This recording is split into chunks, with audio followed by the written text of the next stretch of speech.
והרבה מאוד כסף איראני, כסף רוסי, יתחיל להסתובב במערכת שהיא גם ככה בעייתית, מערכת הבנקאות הארגנטינאית. האם זה הפתרון למצבה של ארגנטינה? אני לא בטוח לחלוטין. אני לא בטוח, זה להכניס אלמנטים מאוד מאוד בעייתיים. קודם כל אנחנו צריכים להבין שאנחנו מדברים על פעילות של חיזבאללה, אנחנו מדברים על עשרות רבות של חברות כיסוי שחיזבאללה הקימה בדרום אמריקה, כולל פה בארגנטינה.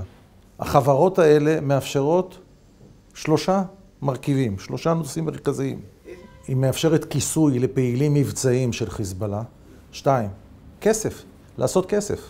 ו3, לאפשר באמצעות החברות האלה גם להבריח או אמצעי לחימה או סמים או כל דבר אחר באמצעות התשתית הזאת שקיימת. אם ארגנטינה לא תמצא מענה חוקתי לסוגיה הזאת, שאי אפשר להתעסק או אי אפשר לחקור או אי אפשר להעמיד לדין מישהו שביצע פיגוע טרור בארגנטינה, תמיד זה יהיה אטרקטיבי לגורמי טרור לבצע בפיגועים. מי שביצע פיגוע טרור צריך באיזושהי צורה שיהיה נגדו איזושהי הרתעה.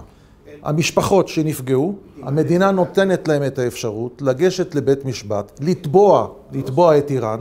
בית המשפט קובע סכומים מאוד מאוד גבוהים, ואז איראן צריכה לשלם 1 מיליארד, 2 מיליארד, 3 מיליארד.